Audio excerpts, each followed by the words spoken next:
Good evening, members of the board, Superintendent Santa Padre, colleagues, and guests. It is truly my honor to stand before you tonight to recognize someone who represents the very heart of what makes Fairmont such a special place. Our Volunteer of the Year, Mrs. Kayla Robinson.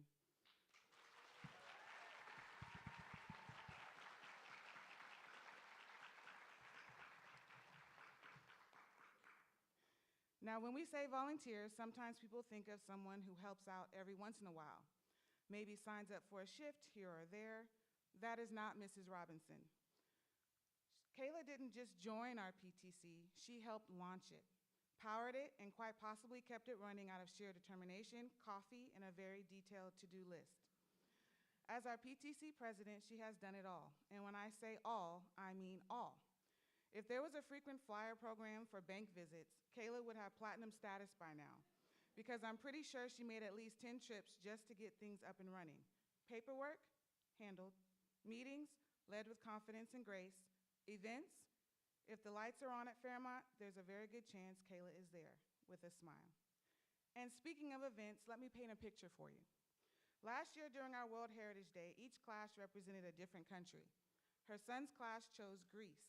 Now, some parents might send in a poster or maybe a snack. Not Kayla. No, Kayla went full architectural replica. The next thing I know, I'm helping her carry 2 giant pillars, yes, pillars, up the stairs to frame the classroom door. At that moment, I realized 2 things.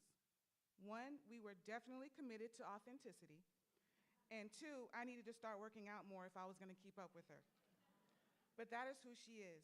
If something needs to be done, she doesn't just help, she elevates it.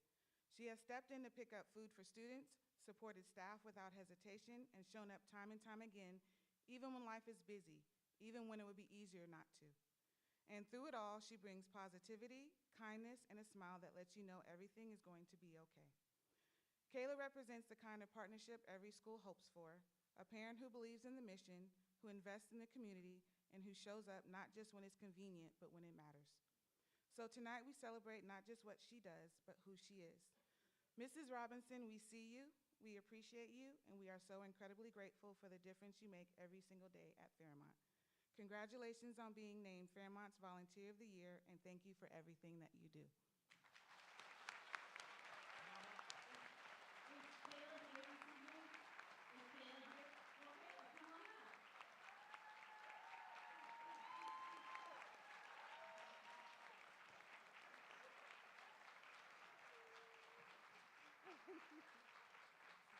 I think I have flowers for you.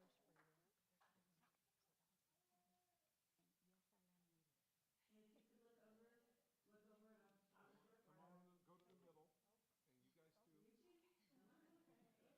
Official photo op.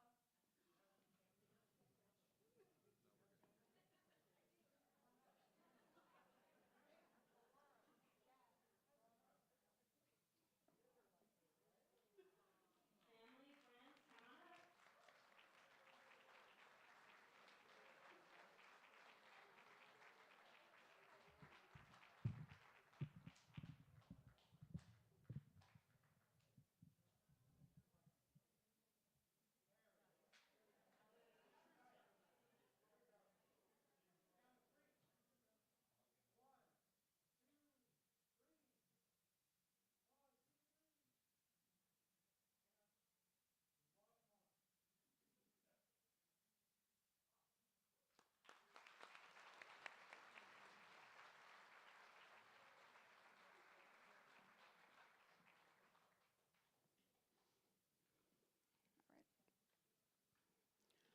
All right, next is for our Student of the Year.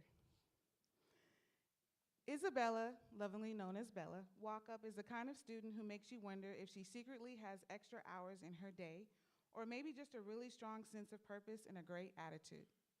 She consistently goes above and beyond in following our school expectations, not because she has to, but because it's simply who she is. Bella usually greets me with a smile and a hug. And let me tell you, there is no better way to start a day on campus than that of genuine joy. Even on the days when preteen life is doing what preteen life does best, Bella still shows up polite, positive, and ready to make the most of her day.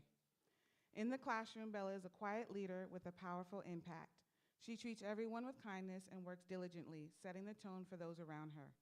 In her peer learning group, she doesn't just complete assignments, she leads. Bella ensures every group member participates, encourages their voices, and creates an environment where everyone feels included and valued. That kind of leadership can't be taught from a textbook. It comes from character, and Bella has it in abundance. Fairmont highly recommends Bella for Student of the Year, and we could not be more proud of her. She represents the very best of what it means to be a Falcon.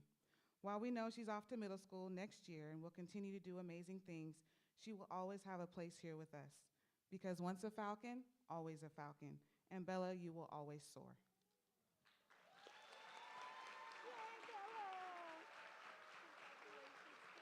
Congratulations, babe. You okay? If we could have your friends and family and teachers and anyone else come on up for the official photo. Now is the time to make your way up here. Thank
you, Fairmont community, for sharing with us all of your great volunteers and student representatives.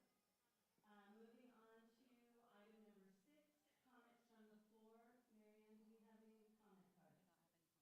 We do not have any comment cards, so we will go ahead and move on to item number 7, which is comments and correspondence. And first we have our bargaining unit representatives. And I see Brenda Hensley, President of the Vacaville Teachers Association, making her way up. Welcome, Brenda. Thank you. Hi. Ooh. It's a little bit bigger crowd than normal. Hi. For those of you who don't know me, I'm Brenda Hensley. I'm the Vacaville Teachers Association president. In keeping with our celebratory evening, I don't want to take up too much time. I usually have 5 minutes and I use them. But I just want to say, in our attempt, our VTA's attempt to always work on attracting and retaining, I want you to know that I started my exit survey for those who have resigned, and so I will continue to share those results with you every year. I just want to say congratulations to all the honorees tonight, classified and certificated. We're here to celebrate you, and we're so proud of you. And I thought I would just end, one more thing. So I hope your discussion in closed session around bargaining was fruitful, and I look forward to finalizing a TA tomorrow at the bargaining table. And I just thought I'd end with a quote from a woman. It's still Women's History Month, a woman who I greatly admire, even more now. A quote from her is, "Every moment is an organizing opportunity, every person a potential activist, and every minute a chance to change the world." And that's from Dolores Huerta. Thank you.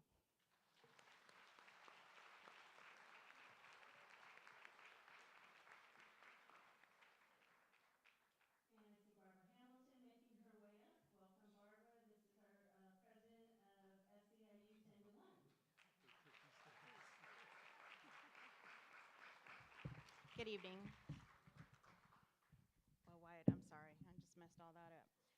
First, I want to congratulate all the amazing classified and certificated staff that are being honored tonight, because each of you plays an active role in creating the community of our students that they depend on us every day. And even though we may have different roles, You're still very, very valued, and we make the district, so thank you for showing up every day. I also want to talk about a group of educators who are often quiet in their work, but whose impact echoes loudly through our schools, our librarians. Librarians are not just the caretaker of books. They're the champions of literacy. Every day they create spaces where students feel welcome, seen, and valued. In a world that can feel overwhelming, the school library becomes something rare and powerful. It becomes a safe haven. For many students, the library is more than a room. It's a refuge. It's where a struggling reader can build confidence without judgment. It's where imagination is sparked, questions are encouraged, and voices are heard. Our district's mission is to encourage and support student literacy. That mission does not only live in the classroom, it lives in our libraries. Our librarians help students discover not just how to read, but how to love reading. And that love becomes a foundation for lifelong learning. When we invest in our libraries and our librarians, we're investing in equity, access, and opportunity. We're ensuring that every student, regardless of background, has a place where they can grow academically, emotionally, and socially. Next year, our middle and high school libraries will not have full-time librarians, so the library will not be open to the most vulnerable students. The libraries are crucial for those students who need a safe space to go when the world just seems too much to handle. These libraries are open to every student, and the librarians that are currently there provide not just learning support, but also unconditional love. They act as supportive mentors who create a welcoming environment that function as sanctuaries before, during, and after school. They adopt trauma-enforced practices that prioritize clear boundaries, empathetic interactions, along with a soothing, equitable environment that helps students feel safe and secure. Many of these students may not have this outside the library. And unfortunately, next year, our students will no longer have access to these safe havens. If we truly believe in supporting our students, then we must also support the spaces and the people who nurture them. Our libraries are not optional. They are essential. Our librarians are not just staff. They are lifelines to our students. I urge you to recognize, protect, and invest in our students and the incredible librarians who are the very heart of our schools. Thank you. Thank you.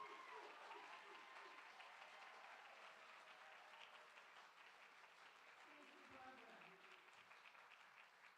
Moving on to item B is our superintendent's comments, so I turn it over to you, Mr. Tennepadre. Thank you. Good evening, everyone. Thank you for being here. Thank you for supporting each other. Big congratulations to the honorees tonight, both classified and certificated. This is a special night of the year, every year. And I don't know, it feels a little more special for me tonight. I don't know why, but I'm excited to honor each of you. Before we get to that, because that's coming up fairly quickly, there are a few people we want to introduce to you tonight. And these are people who the board in the past couple of meetings have approved to administrative positions in next year. So what I'm going to do is call you up one at a time. Please come on up. When you get up here, I'm going to read a few things about you and then give you a moment to say a few words to everyone. And if you have someone here with you, if your family's here, please just point them out. Let us know where they are, and so you can start to see the building of next year's administrative team. So first up, Mr. Fletcher Riches, please come on down.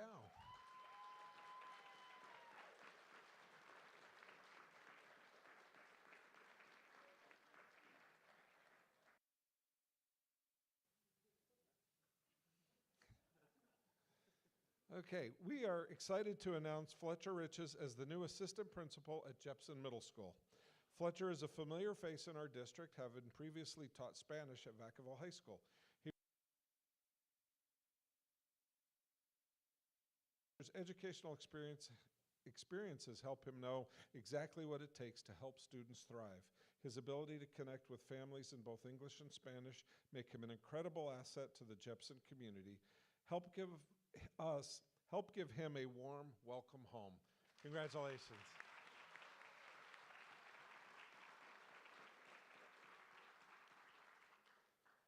President Dunn and the esteemed board, Superintendent Santa Padre, and valued members of the Vacaville Unified community.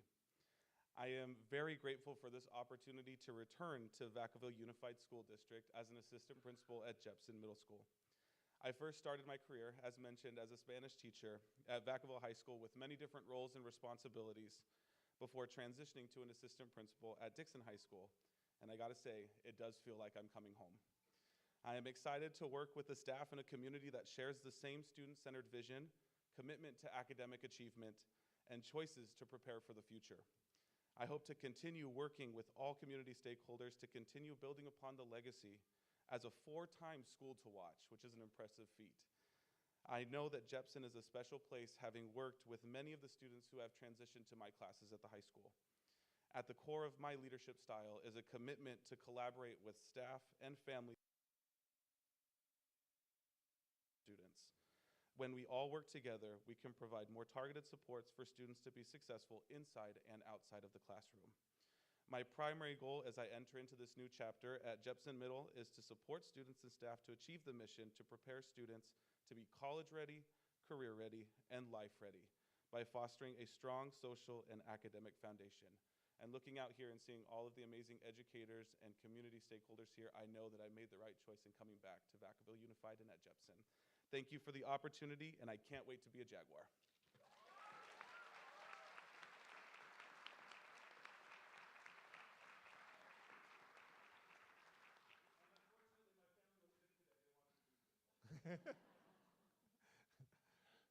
I asked if his family was coming. He's like, they're all sick. They're not coming. Okay, next up, would Maria Macias please join us up on the stage?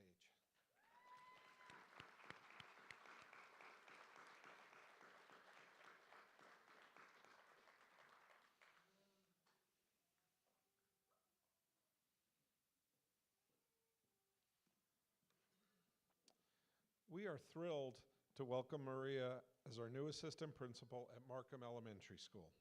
Maria is a bilingual leader with over 10 years of experience in education. She is a champion for early literacy and is especially excited to work alongside the leadership team to support the 2 programs at Markham.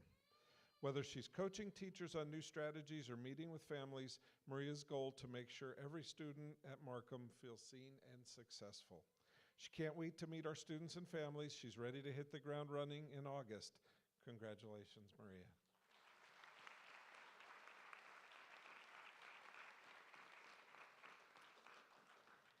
Good evening, Superintendent Santa Padre, Board President Nancy Dunn, board members, and Executive Cabinet. Thank you for the warm welcome. You did take a couple lines of my speech, though. Thank you. I'm incredibly excited to join Markham Elementary as an assistant principal. I'm a bilingual leader with 17 years of experience in education, and I'm passionate about supporting students, staff, and families. I've been a Vacaville resident for the past 13 years and a mom whose children you just heard out there, whose children will attend the schools in this district. So this opportunity is especially meaningful to me. Va a ser un placer y un honor servir a la comunidad de Markham y apoyar a nuestros estudiantes y familias. Thank you.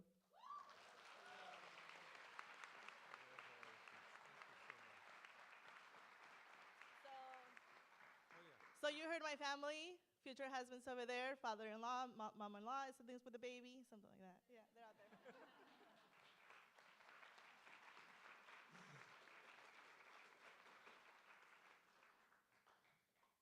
Next up, would Dr. Shayla Bowman please join me on the stage?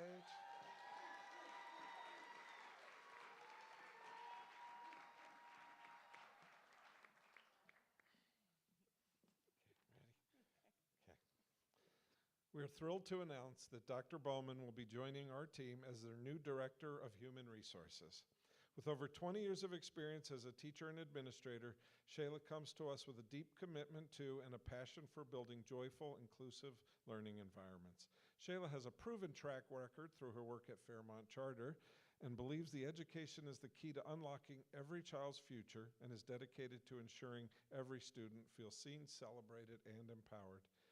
Shayla comes to us from a family of school HR administrators, so she's in the right place. Right? and that experience makes her feel well suited to join our HR team. Please join us in giving her a warm welcome as we begin the new exciting chapter together. Congratulations, Shayla.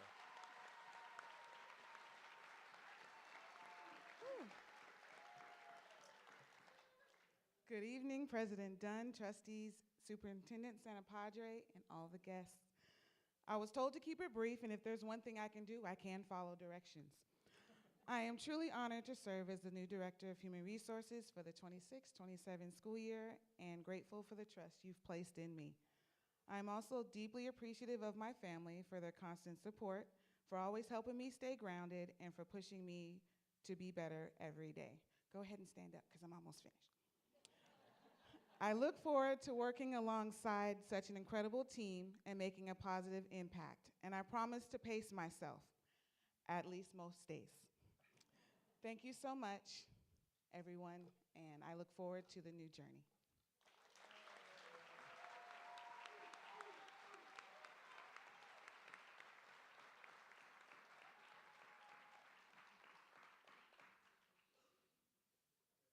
All right. The last person we'd like to introduce tonight would Sasha Begel. Please join me on stage.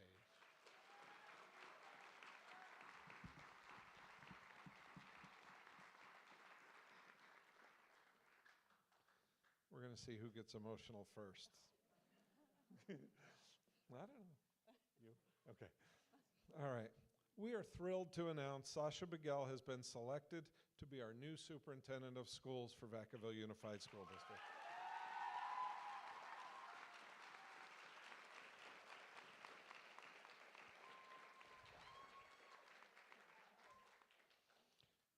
We can keep going. A dedicated educational leader with over 2 decades of experience in California schools, Sasha brings a deep commitment to student success and collaborative community building.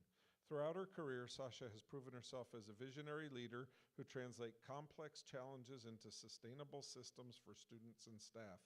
You should have seen her during COVID. Woo, she was learning all the new rules. Her leadership is defined by a student-first philosophy and a remarkable ability to unite diverse perspectives around shared goals. She is built on the trust of the community, where she is greeted by high fives from former players she has coached and nods from staff members who remember her as a high schooler in Vacaville. She has recruited, hired, and mentored some of our very leaders who are now transforming our classrooms. Vacaville Unified is a district that she already loves and excited to lead into its most successful era yet. She knows our history, she's doing the hard work today, and she's ready to define our tomorrow.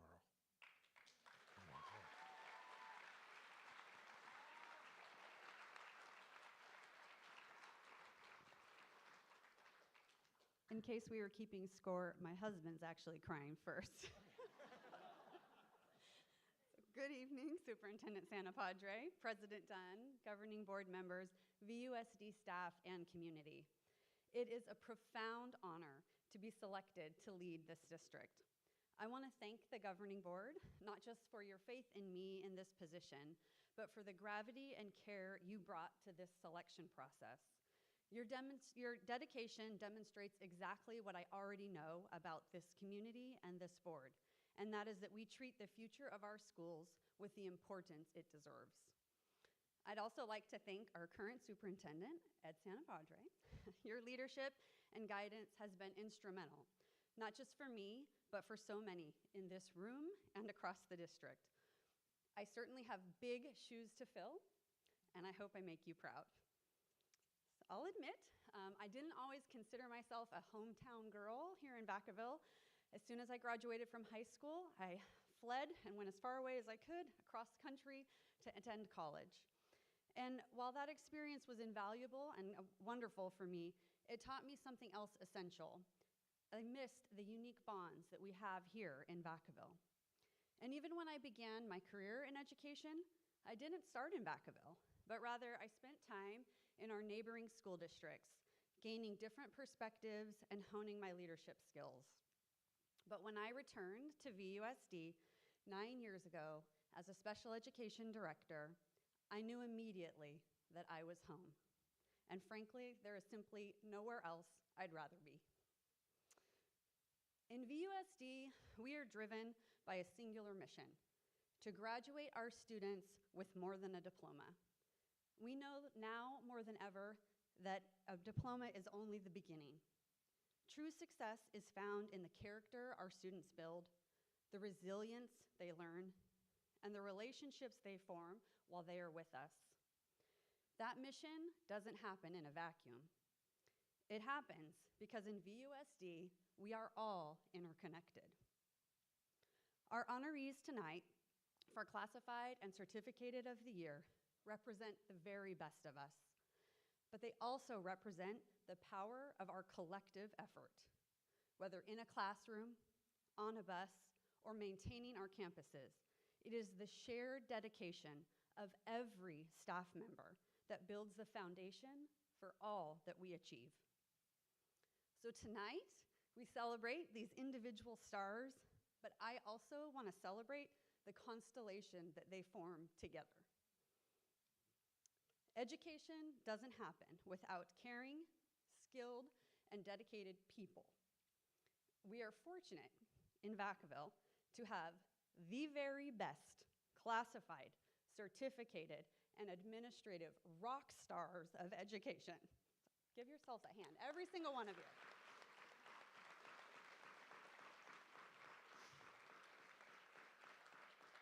And I look forward to many years of continuing the strong relationships I have built, as well as growing new relationships as we all move forward together. It is truly a privilege to serve you. I am honored to lead this amazing district. And again, thank you for your trust in me and for this incredible opportunity.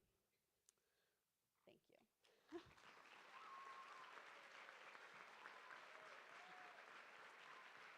And I'll take just a second. Okay, go ahead. Thank you. And I would like to just take a second. Our roots in our family in Vacaville and in education and in service are deep. I am joined tonight by, oh, now I'm gonna cry. My mother, Ruth Bigel, who is the director of the Vacaville Museum for 15 years. My mother-in-law, who was a deputy superintendent here in Vacaville Unified School District, as well as a teacher and administrator. My husband, Andrew Ownby, who is the assistant superintendent of the special education local plan area. My son, Nash, who is a recent Vaca High graduate and a UCLA freshman. My daughter, Emery, who is a current sophomore at Vacaville High School. And my daughter, Cassidy, who is a sixth grader at Alamo and can't wait to get to Jepson next year. Thank you for letting me stay home and do this work.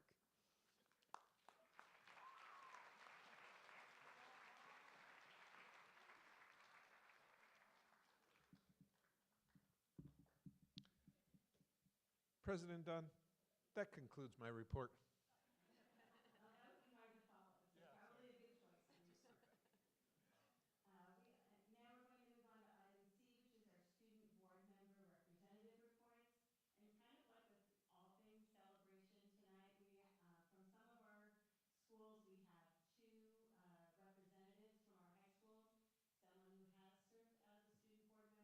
Someone who is going to be transitioning into that role.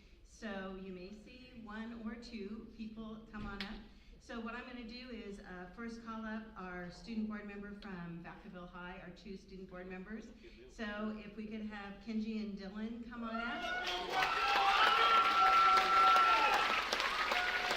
And if you could just reintroduce yourselves. Just go ahead and reintroduce yourselves. Okay, my name is Kenji McCambridge. I'm the ASB Board Representative for Vacaville High School. I'm going to be introducing Dylan Gay, who's going to take over my position next year as a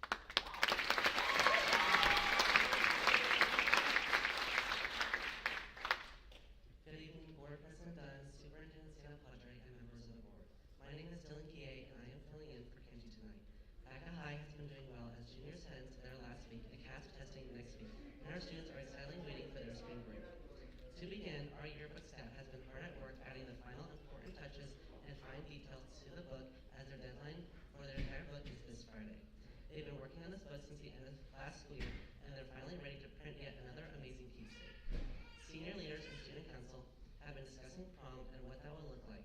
They've picked a theme that will be revealed to the student body in the near future, and they've been working hard to choose decor for their venue at the Chabot Space and Science Center. Student council is also hosting their ASB and class officer elections this week, so we wish everyone the best of luck.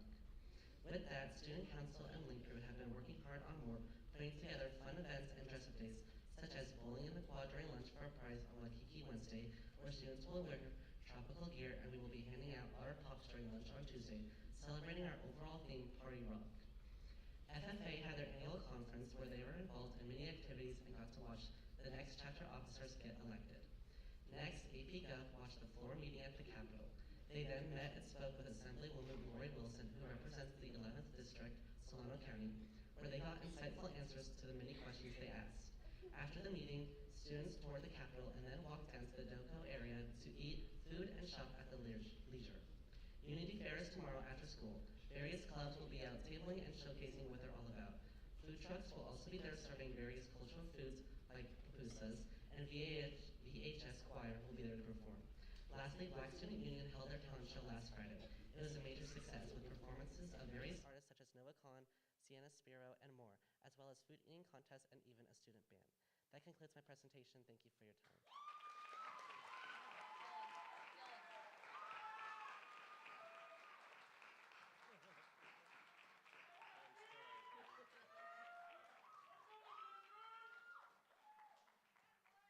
That's a hard way to have your first meeting here and coming up on stage. You did a great job. Thank you both so much.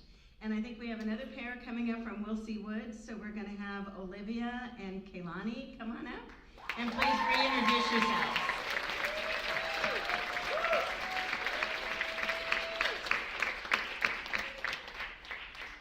Good evening, Superintendent Santa Padre, President Dunn, members of the board. I'd like to quickly introduce our new student board representative who will be replacing our senior representative, Donica West, starting next year.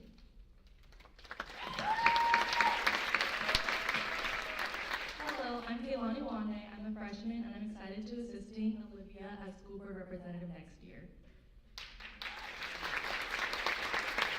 Okay, so for Wilsey Wood, we'd like to start off by recognizing the spring musical, which was a very huge success. Thank you to Ms. Joanna Mackinson, Ms. Naomi Simpson, and many others for allowing these talented students to shine and showcase their talents through our spring production, Cinderella. Spring sports are in a full swing. Track is currently undefeated through the first half of their season, and badminton recently celebrated a double win against Fairfield. Boys volleyball has also been claiming wins all across the board. Spring Craft Fair was a major success as people from all over the community came out to enjoy good music by our orchestra and drumline, as well as vendors from all over Vacaville. We had the Easter Bunny roaming around, taking pictures and hiding eggs for prizes. Election season for Wilsey Wood is currently at its peak, as our student population is currently voting for our own student council for the 2026 to 2027 year. Last Wednesday, we had 8th grade preview night where families and students from all over Vacaville came to check out our clubs, classes, and programs offered on campus. Thank you to everyone who came. Finally, keep it up. Wilsey Wood's attendance has been absolutely phenomenal thanks to our Dean of Learning, Ms. Priscilla Vallejos. Great job, Wildcats. I know. Great job, Wildcats, keep being on time. And thank you, Kaylani, for being here. That concludes our report.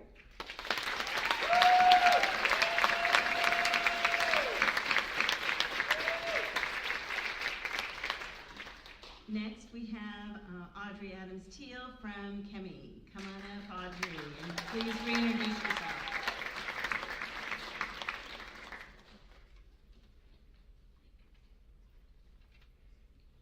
Good evening, President Dunn, board members, and Superintendent Santa Padre. March Madness Attendance Challenge is underway and already halfway done. We started the Madness Challenge focusing on first period. The class that had the highest attendance percentage each day won a donut party the next day they had class. Each class had 5 opportunities to win. The second week, we had focusing on attendance after lunch. All students who were on time and able to earn double points for that period. This week, the focus has been on the perfect day. Students who are here every period get a special treat and are able to leave 5 minutes early at the end of the day. Along with the attendance challenges, behavior expectations are reviewed in advisory class, including special slide presentations on vaping as well as cell phone use in class. The Venus Cosmetology and Barbering Academy has been on campus conducting a nail design class and also a makeup application class. The nail class had 20 students who were able to learn about manicures and how to build nails and how to create different designs. Students had a competition to see who had the best design. It was not me. 17 students completed the makeup application course and learned about the tools and techniques. Each student walked away with the Ulta gift card to use toward products to continue practicing with. The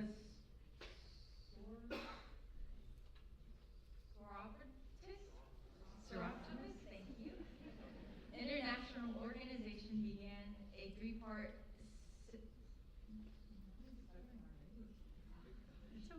seminar for young women at Kimmy.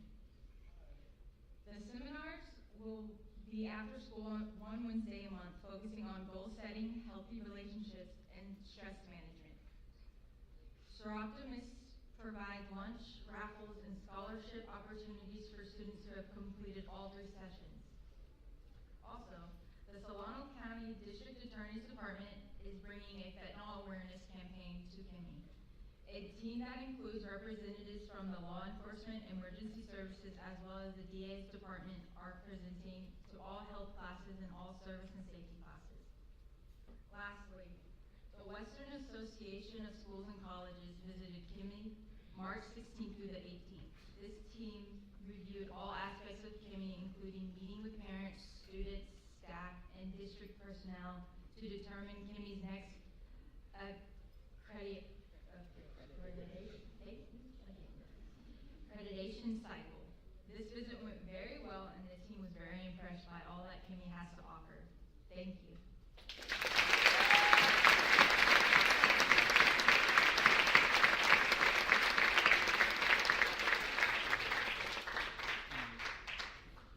Now it's time to hear from Buckingham, so if I could have Hazel Orr come on up and please introduce yourself once you're up there.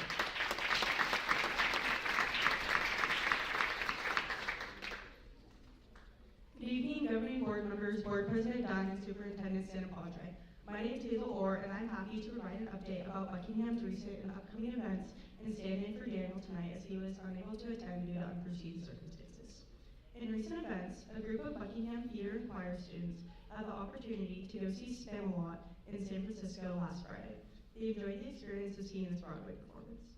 Our juniors have been working hard on the CASP test for both English and math. Next week, our Spanish students will be taking the National Spanish exam, and after break, our juniors will finish testing with the California Science Test.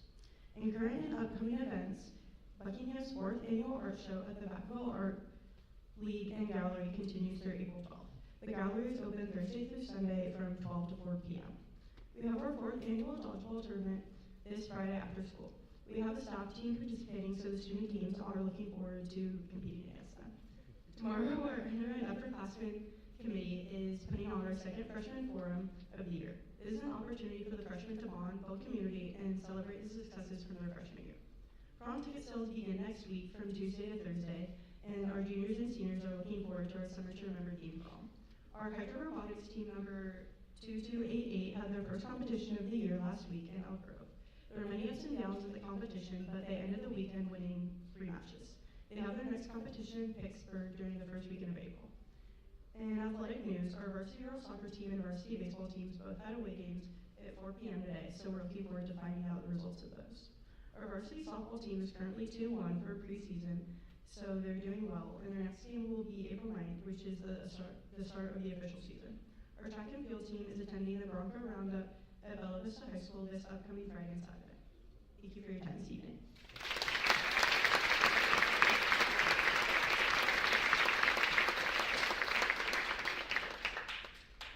Before we move on to the next item of board member comments, I just would like us all to give another round of applause for our student board members who didn't know they were playing the first grade. They always do a great job, but we really asked them to step up, and they didn't have any time ahead of time to know this was gonna happen. So you all did a fantastic job. Thank you so very much. So with that, we'll move on to board member comments. Is there any board member that wishes to make a comment this evening? Okay. Little technical moment here.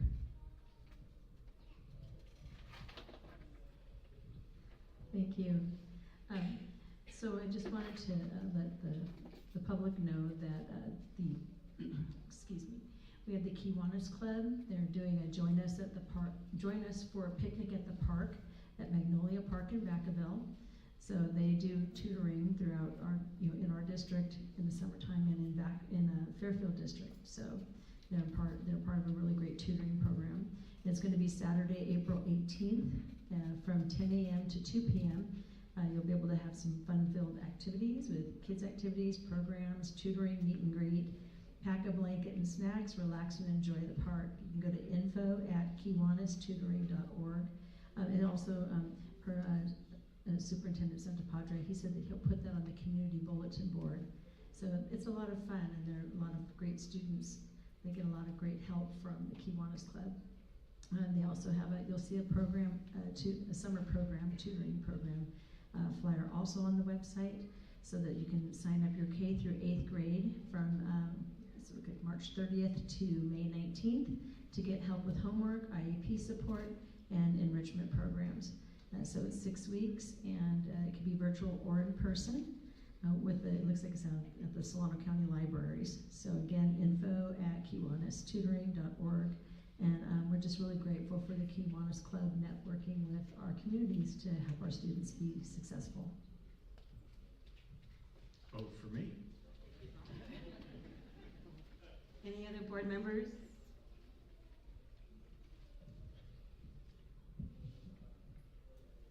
Alrighty. Thank you for that, Michelle. So we're going to, probably the reason most of you are here this evening, and it's time for us to recognize and honor our certificated and classified employees of the year.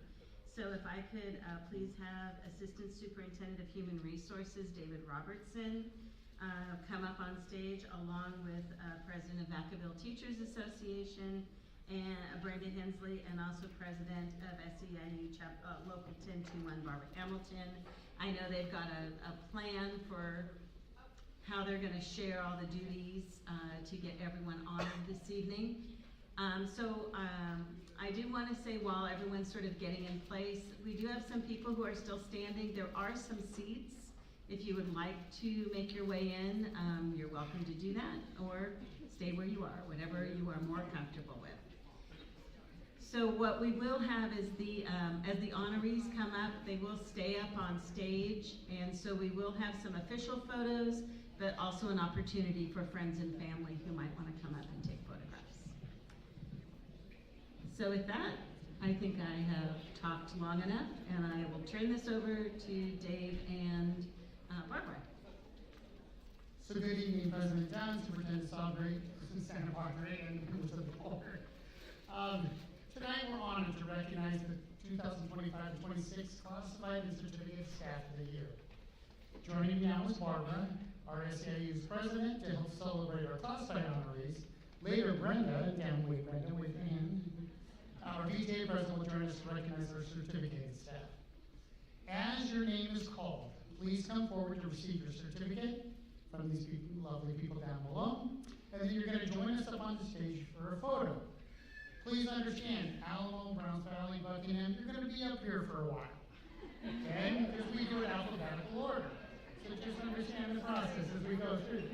So when you get up here, just stay, get up, and then we'll just keep moving everybody down the road. The one thing that I would hope that and again, we want to celebrate tonight, hold your loudest cheers till we get everybody up there. And we'll have a big moment for everybody that's up on the group. Lastly, we've been practicing. Okay, but nerves sometimes get the best of us. So, please forgive us if we mispronounce your name, say something not quite perfect, but it's not for lack of trying and lack of respect for the work that you do. So, with that said, how about we get this fun to begin?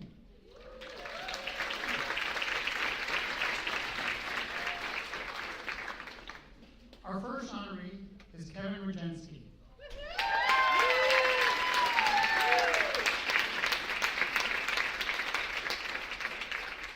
I'll put my glasses on. It is with immense pride and appreciation we announce Kevin Rogensky, our dedicated night custodian, as Alamo's Classified Employee of the Year. This award recognizes an individual whose tireless efforts, positive attitude, and unwavering commitment make our school a better place for everyone. True, that is an Alamo, Kevin. Everybody knows it. Next is Sherry Silva from Browns Valley.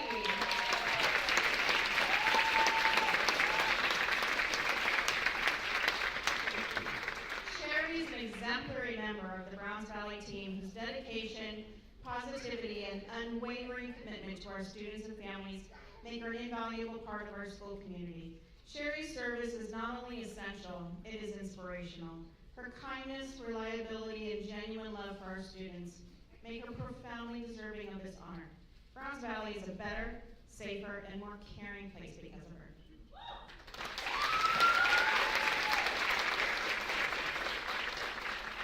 Our next honoree is from Buckingham, Guillermo Mendoza.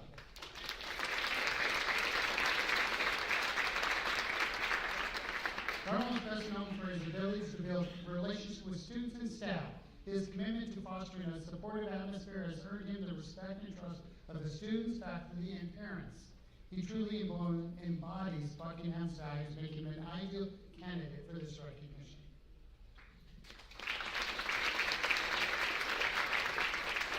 Next is Melissa Dowdy Norris from Cooper.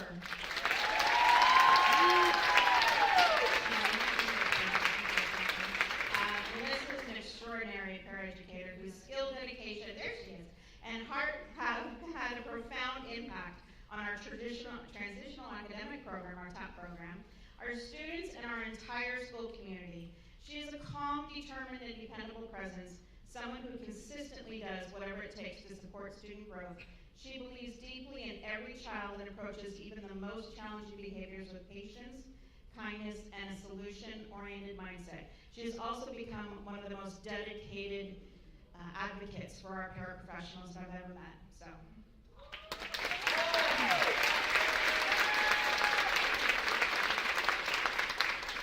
Next is a person I know quite well, Tammy Cagle from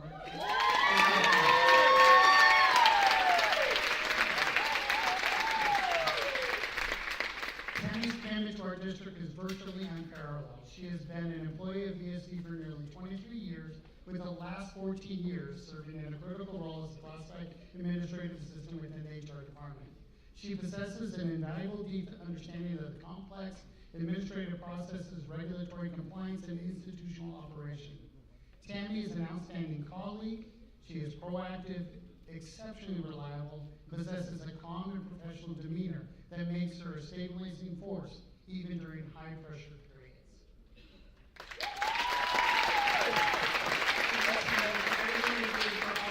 Every day.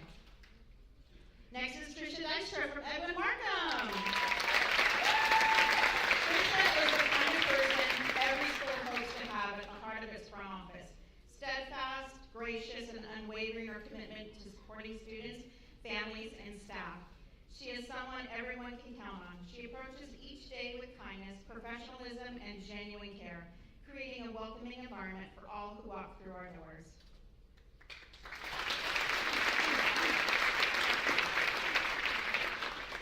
Next is Nicole Lipkin from the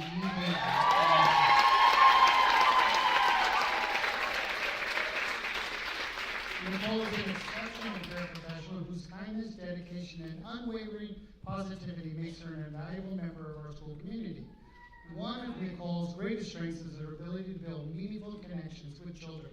She finds unique, thoughtful ways to understand each student as an individual, and she treats every child with patience, compassion, and genuine care. Nicole is a bright spot and a welcome smile to all who cross her path.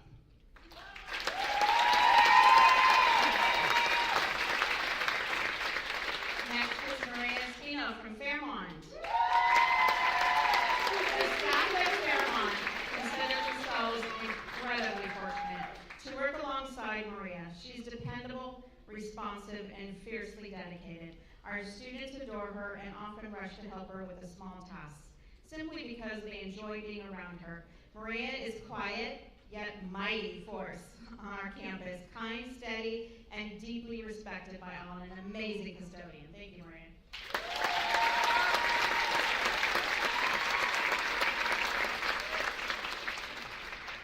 Next is Eugenio Garcia Gutierrez from Hemlock.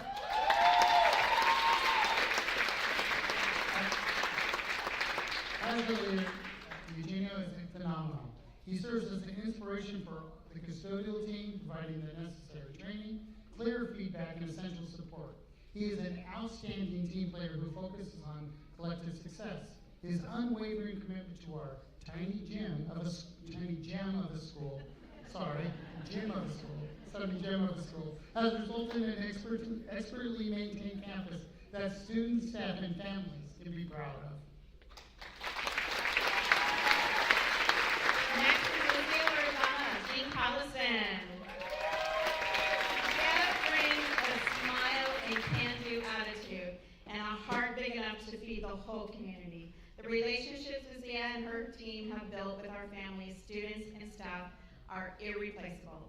She knows every child's face, many by name and all by heart. We are deeply grateful for her dedication, joy, and the unstoppable commitment to serving our school community. And if you have not tried her food, you need to.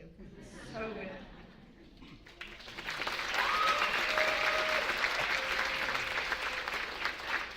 Next is from Kimmy Rapp, Debbie Lucard.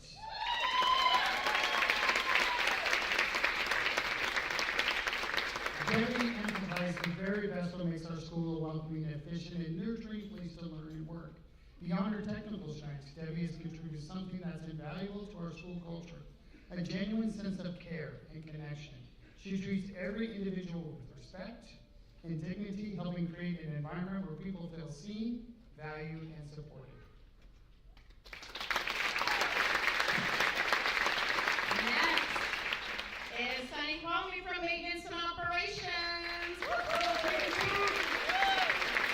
Sunny views each opportunity as a chance to learn skills and knowledge that will aid him in his future maintenance career with BOSD. His positive demeanor is infectious, and one can't help but appreciate working with him each day in the shop. He has become a forward-looking member of the maintenance staff. He first to understand the task that always give 110% to complete assignments to the best of his ability. And if you've seen his best attribute, it is his love of people and comedy, and we are every day entertained by him.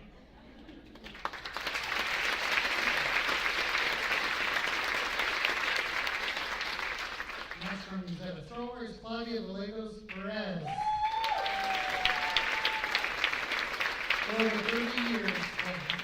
over 30 years, Claudia served the adult ed community with unwavering dedication, compassion, and professionalism. Her presence is felt in every corner of our campus, whether she's assisting in the office, supporting registration, helping in classrooms, or providing one-on-one assistance to students. She does it all with a quiet strength, gentle demeanor, and unmatched attention to detail. She represents the heart of what it means to serve.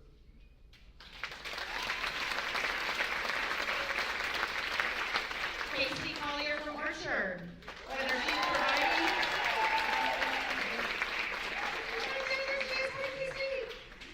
Whether she's providing one-on-one support, assisting small groups, or collaborating with teachers, Casey's focus always remains on what is best for students.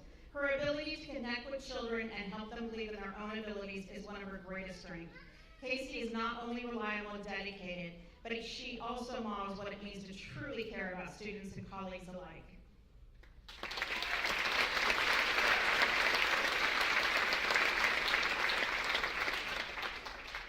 Next up is Nicole Silva from Shelley Valley Early Learning Village.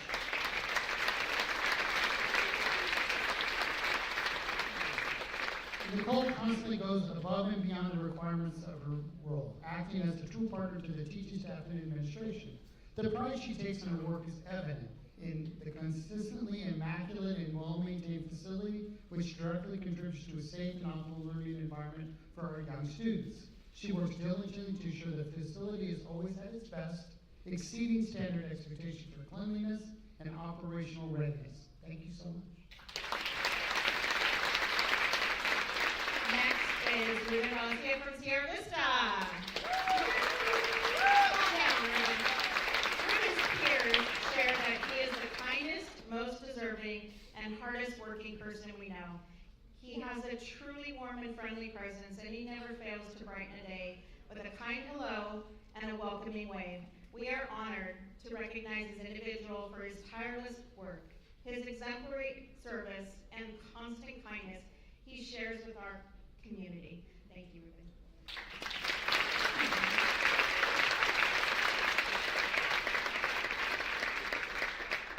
Next up from Rebecca Pena, Carolyn Quillen.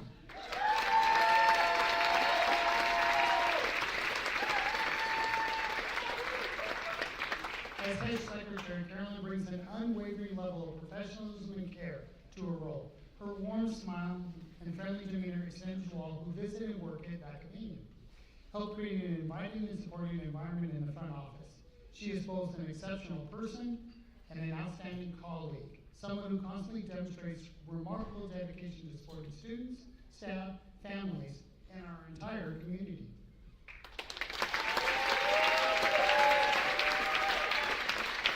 Next is Tanya Sardi from Vacaville High School. Tanya goes above and beyond to ensure the counseling department continues to operate efficiently. Tanya's professionalism, work ethic, and attention to detail are second to none. Her work behind the scenes is instrumental to school operations, from running queries to assisting teachers with data reports, building the master schedule, and managing the grading timeline for the school.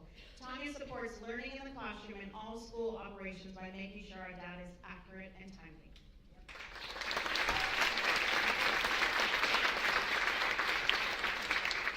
And next up from Wilsey Wood is Jennifer Sheets Convo.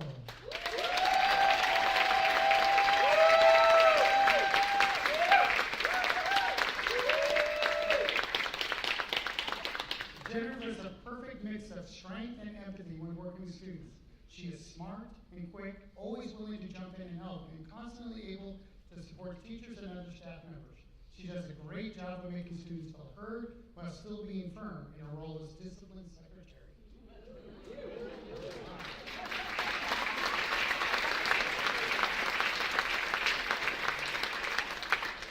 And Barbara has the honor of our district classified employee of the year. Cecilio. Come on down.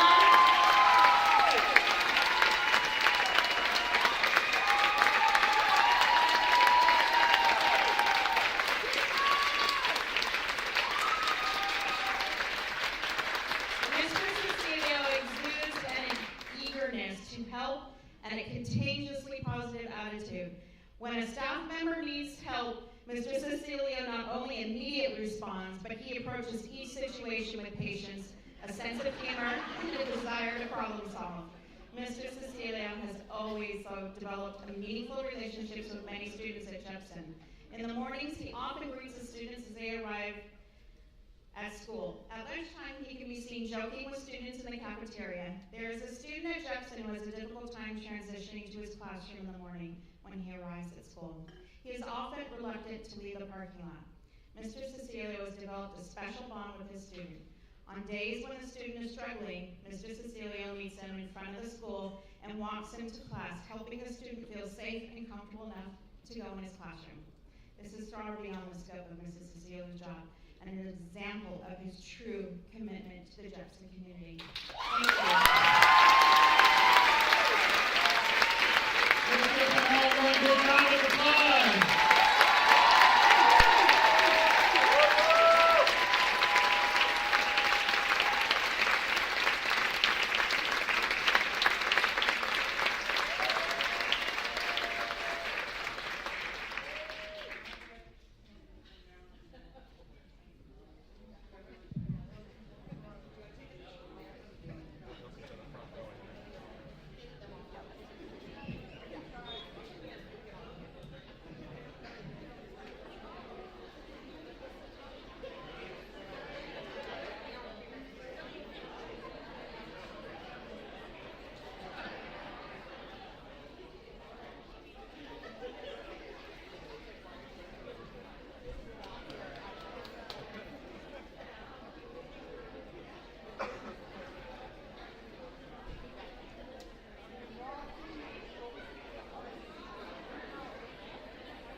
Okay, so let me start with our certificated employees of the year. First from Alamo, Rachel Rimmer.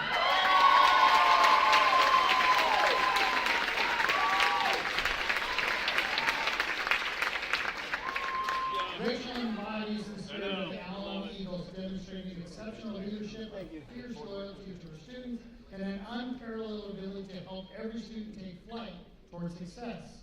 She possesses a remarkable skill for balancing her high expectations and engaging lessons with deeply meaningful relationships.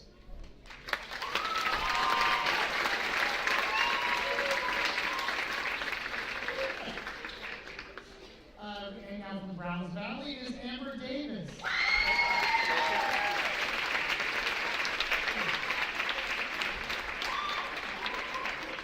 Amber is a remarkable educator whose dedication and compassion and leadership has had a profound impact on the culture and climate of Browns Valley. Her influence extends far beyond the walls of her classroom, reaching students, colleagues, and families across the entire school community.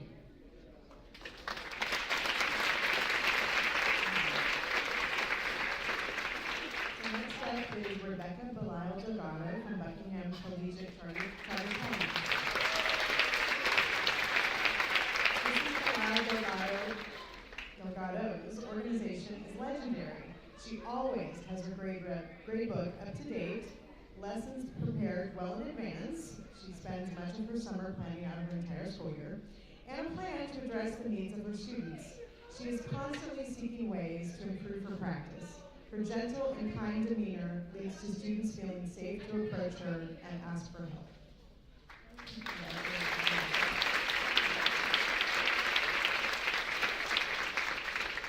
Next up is Julie McKenzie at Cooper.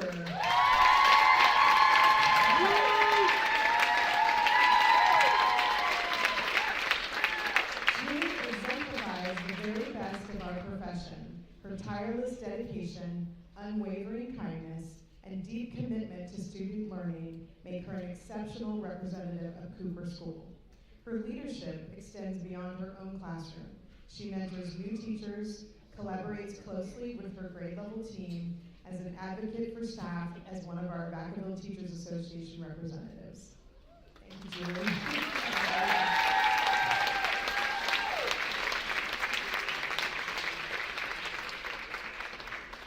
This next person I also know quite well, Krista Robertson.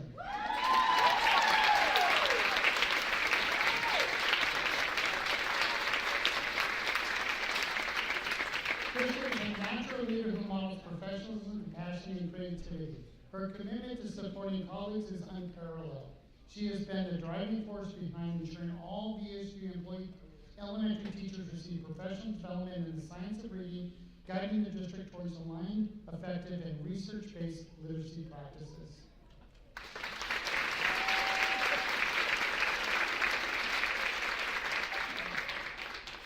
Next from Markham is Maricela Arredondo.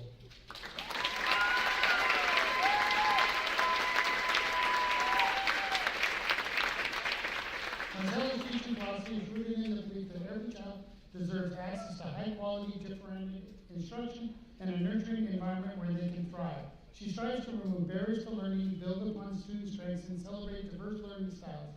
Her approach emphasizes relationship building, data-informed decision-making, and continuous reflection, qualities that make her a trusted and respected educator among both staff and families.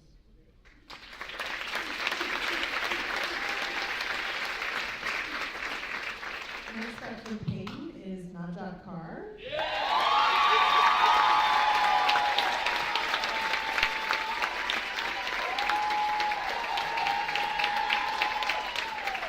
Najat has demonstrated exceptional professionalism, collaboration, and dedication to student success.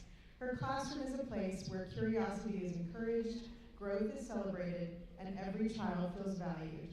She sets high expectations, communicates with clarity and care, and ensures that students feel both supported and challenged. Her unwavering dedication allows her to create an environment where every child feels valued, safe, and excited to learn. Congratulations.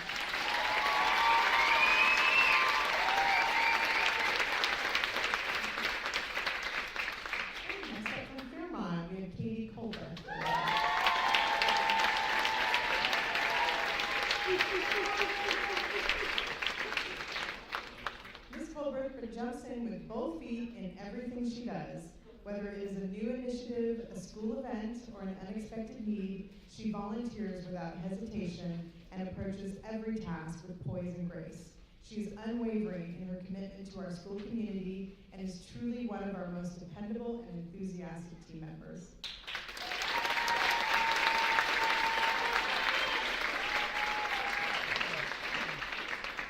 Next from Hemlock is Alexandra Kylie.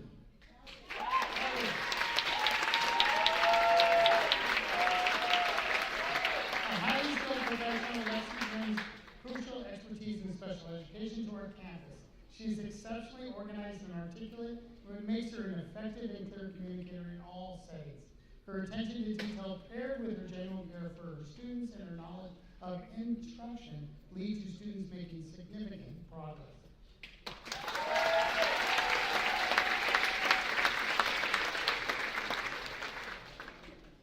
Next up is Allegra Johnson from Eugene Carlson Elementary.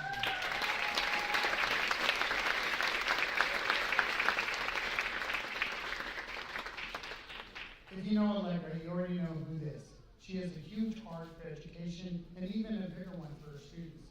She is the kind of teacher who quietly spends countless hours planning, prepping, researching, analyzing data, and making sure every single lesson is delivered with intention and impact. There is no good enough in Allegra's world, only how can I make this even better for my kids?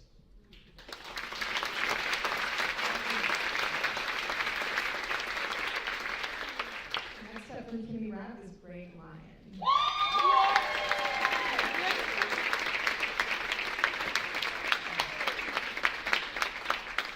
Greg is a remarkable educator whose dedication, compassion, and unwavering commitment to students continue to shine just as brightly today as they did at the start of his career over 40 years ago. What sets Greg apart is not only what students say about him, through their praise, though their praise is constant and enthusiastic, but what he says in the quiet, everyday conversations among colleagues. He speaks about his students with genuine care, curiosity, and hope.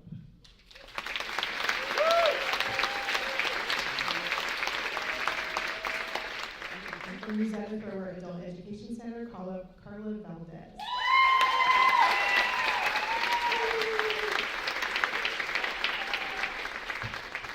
Over the past 6 years, Carla has demonstrated exceptional commitment to professional growth. She has earned her bachelor's degree, her teaching credential, and is actively pursuing her master's degree, all while devoting herself entirely to her students' success. Her academic achievements are matched only by her deep passion and authenticity in the classroom. What sets Carla apart is her ability to connect with her students in ways that extend beyond the curriculum. She understands in a profoundly personal way the fears, pressures, and responsibilities that define the adult learner experience.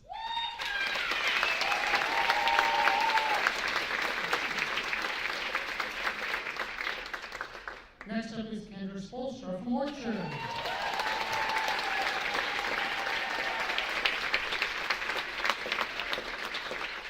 Kendra's classroom is a place where every student feels valued, supported, and challenged. She takes time to truly know her students on a personal level, understands their strengths, challenges, and unique personalities. She fosters a learning environment built on patience, kindness, and high expectations, ensuring that every student grows both academically and emotionally.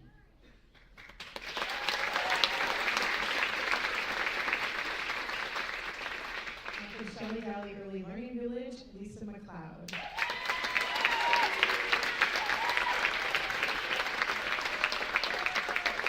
I'm so excited. Lisa and I started this district of Judson together, so I'm so excited to read this.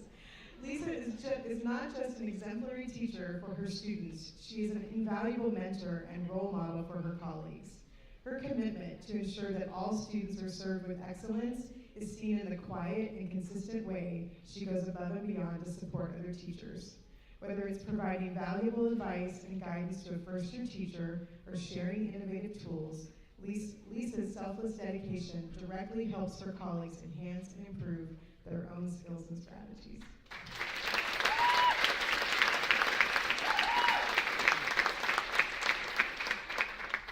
to John Dinwiddie from Sierra Vista KA.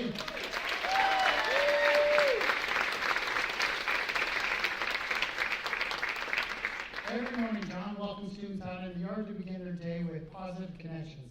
His commitment to our students is unparalleled.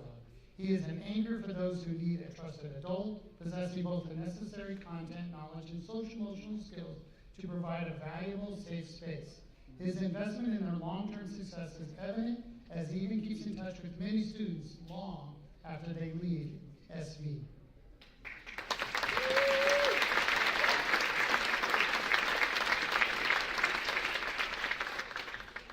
Next, we have Aaron Schultz from Academia.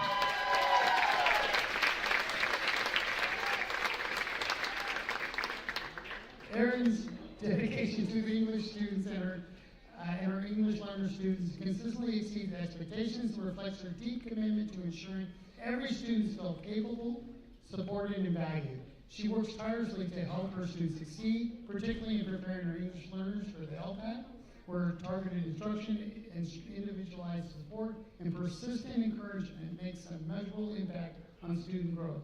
Her students not only trust her, they genuinely enjoy learning with her as she creates a classroom environment that is welcoming, structured, and centered on strong relationships.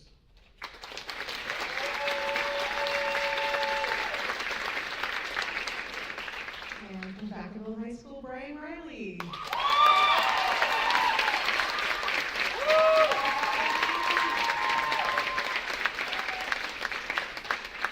Over the years, Mr. Riley has inspired countless students, not just through his deep knowledge of his subject, but through his passion for teaching and his genuine care for every individual in his classroom.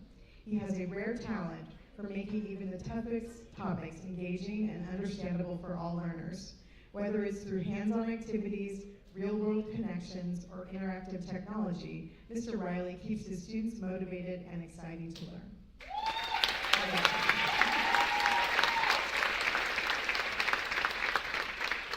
Okay, Willis Jeffson, Ryan Williams.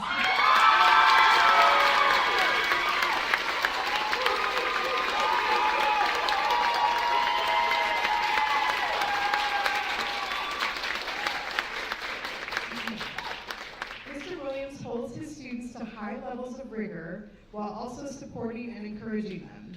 He is willing to try new strategies and creates lessons and activities that are both meaningful and engaging for his students. For the past several years, he has volunteered to co-teach English 8 with a special education teacher. In this role, he does an excellent job collaborating with his co-teacher and appropriately incorporating additional scaffolds and accommodations that empower all students to be successful, including those with IEPs.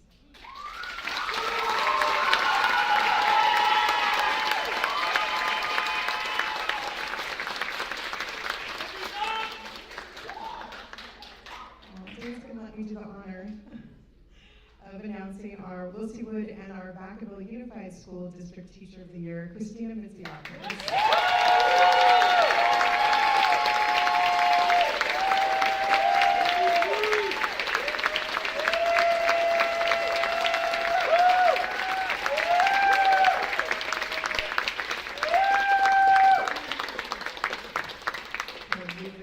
We have crying bingo. I don't know if I'm going to get through this. I adore Mitzi. What always stands out about Christina is not only her phenomenal teaching, her ability to make English engaging, to weave AVID strategies seamlessly into lessons, to make learning joyful, but the way she makes students feel. She creates belonging. She creates safety. She creates possibility. One of her AVID students said it best. For a student whose life had been filled with uncertainty, Mitzi became the constant, quote, the one who grabbed my hand on the first day of AVID and never let go. That is who Christina Mitziopoulos is. She is a teacher, a mentor, a leader, a guiding light. She changes trajectories. She builds futures. She creates family. And that is why she is more than deserving of this honor, not for what she does, but for who she is to the students and the staff of Wilsey Wood High School.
once again, congratulations to everyone. We are going into a recess and we'll be back in about 5 minutes.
that before we get down to our business?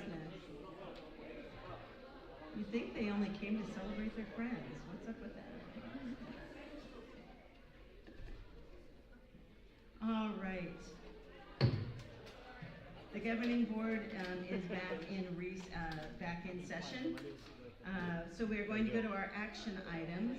It looks like we have all of our student board members have left the meeting, so these will be board member voice votes.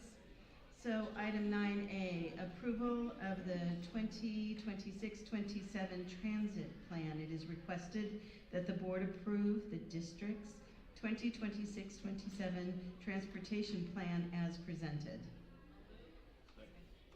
It's been moved by Amy and second by Audra. All those in favor, please say yes. Yes. Any opposed? Any abstentions? That carries 6-0. Item B, approval of contract with Comcast. It is requested that the board approve the contract with Comcast in the amount not to exceed $697,458.24. It's been moved by Audra, seconded by John. Any discussion? All those in favor, please say yes. Yes. Any opposed? Any abstentions? That vote carries 6-0. Item C, approval of a contract with American Asphalt Repair and Resurfacing Company, Inc. for the Gene Callison Elementary School Hard Court Replacement Project. It is requested that the board approve a contract with American Asphalt Repair and Resurfacing Company, Inc. for the Gene Callison Elementary School Hard Court Replacement Project in the amount not to exceed $682,265. It's been moved by John, seconded by Amy. Any discussion? All those in favor, please say yes. Yes. Any opposed? Any abstentions? That vote carries 6-0. Approval of a contract with 101 Builders, Inc. for the Fairmont Elementary School new portable and site work project. It is requested that the board approve a contract with 101 Builders, Inc. for the Fairmont Elementary School new portable and site work project in the amount not to exceed $434,000. It's been moved by Audra, seconded by John. Any discussion? All those in favor, please say yes. Yes. Any opposed? Any abstentions? That vote carries 6-0. Item E, approval of contract with Sandstone Environmental Engineering, Inc. for the Orchard Elementary School new portable project. It is requested that the board approve a contract with Sandstone Environmental Engineering, Inc. for the Orchard Elementary School new portable project in the amount not to exceed $383,000. It's been moved by Amy, seconded by John. Any discussion? All those in favor, please say yes. Yes. Any opposed? Any abstentions? That vote carries 6-0. Item F, approval of a contract with DeRoot Building Corporation for the Vacaville Unified School District Kitchen Finishes Project 2026. It is requested that the board approve a contract with DeRoot Building Corporation for the Vacaville Unified School District Kitchen Finishes Project 2026 at Cooper, Jean, Payton, and Browns Valley Elementary Schools in the amount not to exceed $266,106.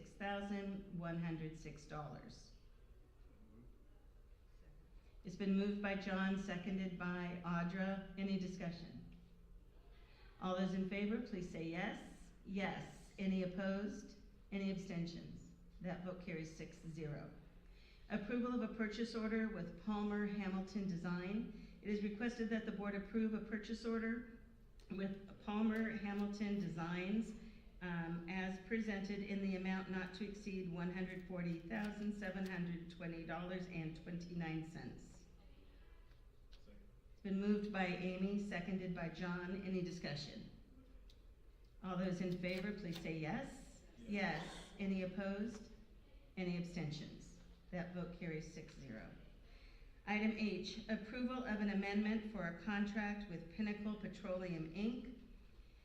It is requested that the board approve the amendment of contract with Pinnacle Petroleum, Inc. in the increased amount of $90,000 for fuel for all VUSD vehicles. It's been moved by Audra, seconded by John. Any discussion? Seeing none, all those in favor, please say yes. Yes. Any opposed? Any abstentions? That vote carries 6-0. Item I, approval of new job description, expanding learning opportunities program, ELOP, coordinator teacher on special assignment, TOSA. It is requested that the board approve the new job description, expanded learning opportunities program coordinator teacher on special assignment as presented. It's been moved by Daniel, seconded by Amy. Any discussion? All those in favor, please say yes. Yes. Any opposed? Any abstention? That vote carries 6-0. That brings us to item 10, which is our consent calendar items. These are usually taken in one vote, but board members may ask that any item be pulled for a separate vote. Are there any items to be pulled from the consent calendar? Michelle? 13B. Any other items? Seeing none, I would entertain a motion to approve the consent calendar absent 13B. It's been moved by John, seconded by Amy. All those in favor, oh, is there any discussion? All those in favor, please say yes. Yes. Any opposed? Any abstention? That vote carries 6-0. So we'll move on to item 13B. Hold on. Gotta get there.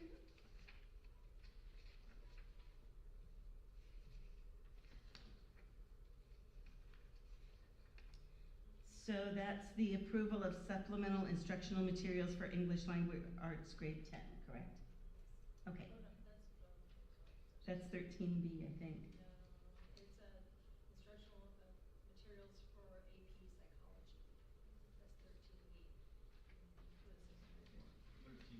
That's 13B. 13A. I just wrote it wrong online. Sorry. This is what I got delivered to me. So it's A.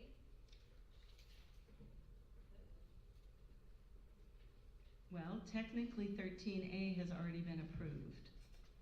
And then I will take this up with the superintendent. Sure. I could just pull my request. Pull your request for 13B? Yeah, I mean, if you've already voted. Well, we need to vote on 13B. Okay. Okay, 13B has been moved. Is there a second? It's been moved by John, seconded by Audra, for consent calendar item 13B, approval of supplemental instructional materials for English Language Arts grade 10. Any discussion? All those in favor, please say yes. Yes. Any opposed? Any abstentions? That vote carries 6-0. At this point, we are at the end. Oh, I'm going to do item 15, which is an information item. 15A, consideration of supplemental instructional materials for 9th grade English. This is a consideration of the Odyssey, a graphic novel. And this is available at the Educational Services Department at the Educational Services Center for review. If someone is interested in reviewing that, please call area code 707-453-7211. Again, that's 707-453-7211 to make an appointment to review that material, and we'll be happy to make that available to you. It will be on our agenda at our next regular governing board meeting on April 23rd, 2026. And with that, we are going to recess the regular governing board meeting, and we are going to open, switch agendas. We are going to open our Vacaville Library Board regular meeting. So we do have an established quorum. I do want to note that Trustee Santiago Serrato is absent tonight for this board meeting. So let's see, the first item of business is the approval of the March 2026 Vacaville Library Board regular meeting agenda. I don't have any information that we need to change the agenda, so I would accept a motion and a second to approve the agenda. It's been moved by John, seconded by Amy. Any discussion? All those in favor, please say yes. Yes. Any opposed? Any abstentions? That vote carries 6-0. Item C, approval of December 18, 2025 Vacaville Library Board organizational minutes. It is requested that the board approve the December 18, 2025 regular library board meeting minutes as presented. It's been moved by John, seconded by Amy. Any discussion? Seeing none, all those in favor, please say yes. Yes. Any opposed? Any abstentions? That vote carries 6-0. Do we have any comments on the floor, Marianne? Okay, we do not have any comments from the floor. So moving on to item 4, which is staff reports and presentations. First, I want to thank all of our friends from the Library Commission for their patience tonight as we celebrated our teachers and our classified staff, and we were running a little late, so thank you for your patience. With that, I would like to welcome Steve Vidmar, the Library Commissioner President, to come up to the mic and provide the Library Commission report. Welcome, Steve. Good to see you. Good to see you too, Nancy. And good evening, President Dunn and board members. As she said, my name is Steve Vidmar, and I'm President of the Library Commission. So I'll be talking a little bit about both libraries. And it's hard to imagine that the Cultural Center Library opened a little over 3 months ago, on December 13th. And very well attended, as we talked about in December. Even though a few items from the project from the remodel are still being completed, the library has been functioning very well. Circulation has skyrocketed. The Holds shelf has filled up. The programs are more popular than ever. Our school delivery program is also expanding and evolving. And at the beginning of February, we made the service a more official part of our offerings by creating a Vacaville school delivery pickup option. So when customers and students place hold on the items, they can be delivered directly to the school. Right now, we have 8 schools. They recently added Eugene Payton, and hopefully we can expand that to all the schools. The Words of Wonder, the Friends of the Library bookstore, has been very popular with visitors. I don't know if anyone attended there on Valentine's Day, and extremely popular.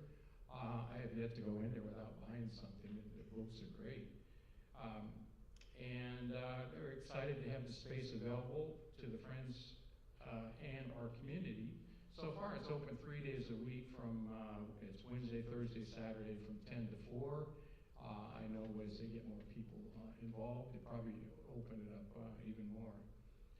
The new meeting room spaces will be really put to the test in March when we start or resume several programs that require a lot of space. The teen after-hours game nights return to the last Friday of each month, when the massively large TV screens and surround sounds are sure to be a hit. Family movie nights will begin in March, beginning with Toy Story, and then they're going to be progressing through all the Toy Story movies. So I don't know if anyone has been in there and seen the screen and heard the sounds, but that's amazing space. We also have several adult programs that have resumed, and twice a month we have English conversation groups, a recurring genealogy workshop, afternoon book club, and twice each month we have mental and physical health programming available with a mindfulness program the last Sunday of each month, and an invitation to learn and practice the physical exercise Qigong. In terms of the Vacaville Town Square Library, from January to February, they welcomed 19,845 visitors and circulated 56,377 items. During the reporting period, the staff presented 34 story times with 1,349 in attendance, 2,255 children and teens participated in library programs, including story times, Lego clubs, Read to a Dog, Black History Month crafts, Build It Club, Club Creative, After Hours Movie Night, Meet the Author Family Story Time, Novel Knowledge Book Club, Science with Citrus Circuits, that would be an interesting one, and the Winter Break Scavenger Hunt. Total attendance for the outreach programs was 160. These included a mobile library visit to Alamo and Hayden elementary schools, Hemlock Family Literacy Night, and reading at the barbershop. Upcoming events are going to be Science Bowl, Saturday, March 28th from 1 to 2. And Science Bowl is STEM-based competition made for teens by a team. Its top prizes, it includes prizes for the top 3 winners. It's open to ages 12 to 18 years old, and free snacks provided for all participants. Can't forget that. Club Creative. Club Creative is a monthly art club dedicated to giving teens the space to explore their creative side and learn new hobbies. Come create with us at Club Creative. And that's open to tweens and teens ages 11 to 18. And then finally, After School Movie. I had to look this one up. It's Words Bubble Up Like Soda Pop. And that's an anime movie. So that's open to teens and tweens, and also free snacks are provided. So that's my report. Well, thank you so much. Thank you. I like those free snacks. That's awesome. Thank you, Steve. Next, we have item B, our library director's report. So I'm happy to welcome Megan Wong, who is the Solano County Interim Director of Library Services. Welcome, Megan, and we're going to have someone come and adjust that for you just a little bit, so you don't have to strain quite so much. Thank you. Good evening, board. Good evening, President Dunn. I'm Megan Wong. So I'm here to update you on a general kind of broader overview of the library and an update on both of your Vacaville library branches. They're both back to regular operating hours. Your Town Square Library is still surpassing its pre-closure numbers for visitors, even with the new library being open. The Cultural Center has, of course, surpassed its pre-closure numbers, which is amazing. This tells us that while the Cultural Center library was closed, new library users discovered the Town Square Library on the other side of town and have decided to stay there. And that the new library, the new updated library, has also brought in new library users, so money well spent. So one example is in January 2024, the Town Square Library had 5,826 library visitors, while in January 2026, that number doubled to 10,248. Cultural Center had, in January 2024, had 8,972 visitors, while in January 2026 it had 12,487. So we're holding steady. So that tells us that we've been bringing in new people on both sides of town, which is wonderful. Circulation, which is the number of items that we have checked out, has doubled since the pre-closure, since 2024. Cultural Center's numbers are inching back to where they were, but Town Square numbers have doubled. So it's kind of interesting. We don't know why that is. So in 2024, we had 5,905 items that checked out at Town Square, while in January, actually this is quadrupled. In January 2026, we had 24,659 items that checked out at Town Square. Cultural Center in January 2024 had 27,952, whereas in January 2026 it went down a bit to 23,765. Storytime numbers at both branches have far surpassed pre-closure numbers, meaning that new families have come to both branches as a result of the renovation. So at Cultural Center In January 2026, we had 612 visitors to our story time, whereas in January 2024, we had 518. So that is, 100 more families at our story times. And the same is true at Town Square. In January 2024, we had 122, whereas in January 2026, we had 387. So we're bringing in more families at both of our libraries. So it's really quite staggering. Great numbers there. Another thing I wanted to apprise the board of is, this is more kind of system-wide. Our St. Helena Public Library is leaving our library consortium. You may have heard the news, and joining Napa Public Library. This is going to have no fiscal impact to the Vacaville Library District. Solano County is buying all of the unique titles that St. Helena has, so you will experience no dearth of titles. Your library patrons will not notice a difference. Our library patrons will no longer be able to place holds on any St. Helena titles as of now, and vice versa. So why is this happening? Well, Napa County is closer, obviously, to St. Helena. St. Helena's in Napa County. And so when Napa and Solano kind of sat down and looked at the cost of ferrying titles hither and yon, it was too costly. And so they decided to join the Napa County Library System instead. And so the final cutover will happen in May, and then as of July 1, St. Helena will be a part of Napa. Another thing I wanted to apprise the board of is that you also most likely heard the news that the county approved labor agreements with SEIU and 3 other unions this week. Library units are no longer bargaining. And then the final thing I wanted to update the board on is that we have a new director of library services. I am just the acting director.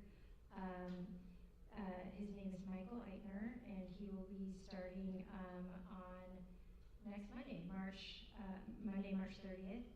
He was my predecessor, the former assistant director. Before that, he worked here as the deputy director and had been with the county actually since 2019. And then he left in 2024 to become the library director at the Alameda Free Library, where he's been since 2024. But he comes to us with over 2 decades of public library experience, and we are all excited to have him back. You may recognize him and recognize the name. So I don't want to take up too much of your time. I know it's late. We have a lot to share with you about the Cultural Center Library project and wrapping up there. So I am going to pass this over to my colleague, Tim. Great, thank you so much, Megan. So that does bring us to item C, which is the Vacaville Cultural Library Project. And I do want to let you know that we all have a copy of your slide presentations printed out for us that were submitted with our agenda. So we do have that in front of us. Great, thanks so much. I'm going to actually raise the microphone. So I should say welcome, Tim. Glad to see you. Thank you so much again for having me. Tim Reynolds, Capital Project Division for Solano County. I'm here on my right with Michael Koss, Senior Project Executive with Gilbane, and on my left, Tony Gonzalez, Project Manager on the library project. And we're here to close out the project. I'd like to do a kind of a summary of some of our current activities, and then I'm going to focus on budget and some of the outstanding change orders that we have in front of us.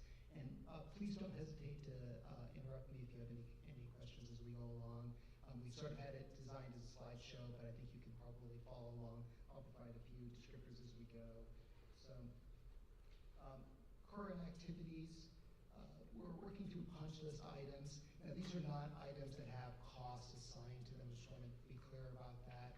These are contractual items that are being resolved. An example of a few of them would be we're having some acoustical issues in some of the meeting rooms. We recently resolved some HVAC issues. We've got a couple minor plumbing repairs yet to do. There was some trade damage to the roof that caused a few leaks those leaks have been repaired, and I have a corresponding report that indicates that the warranty is in place. So we're working through those kind of items. At the same time, separate from the construction contract, you had the FF&E package, which was a fairly large package for a library of this size. Unfortunately, we have had some product defects. So examples would be bowing tabletops and some problems with some of the staff workstations. So we've been working with a series of 3 different providers to resolve each one of those defects. Again, no cost exposure there. We are anticipating that they'll honor their warranties.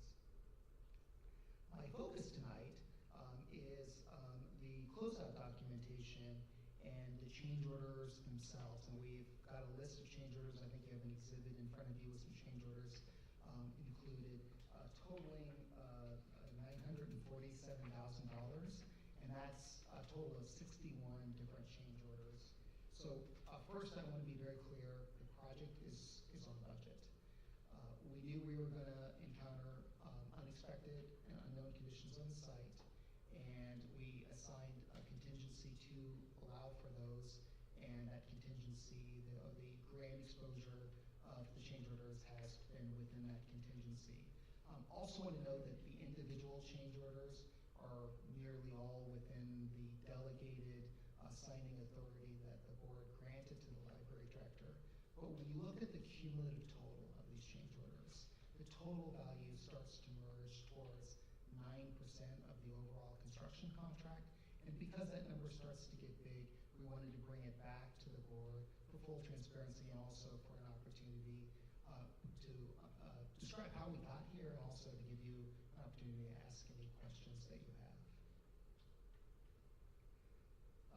We have one action, actually, before I go to the next slide, the ADA parking issue I do want to mention, not fully resolved. We still have an allowance in the budget that is at the end of this slide deck for a potential cost share with the city for ADA improvements. The attorneys on both sides have been talking, but there has not been a presentation of a cost share yet. And we feel that the number that's still in that budget should be more than adequate to cover that cost. The action item before you tonight is to approve delegated authority to the library director to continue to negotiate and approve that remaining package of change orders up to a limit of it's $946,570.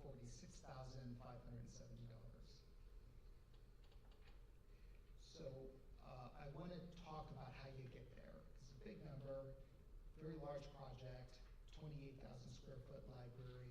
And what I'm going to do is I'm going to sort of go area by area and talk about where some of the exposures were. So starting with, I think your first slide with an image is an overview of the new library edition, glowing like a lantern, integrated into the landscaping. Some of the changes that were encountered there, one example would be a trash enclosure. An owner-directed change, so not an omission in the drawings, but an added value item. In this case, the trash enclosure had to be completely redesigned and reconstructed in order to accommodate Recology's pickup needs. And there was probably an ongoing operational cost savings with that additional work. I'll go to the next slide here.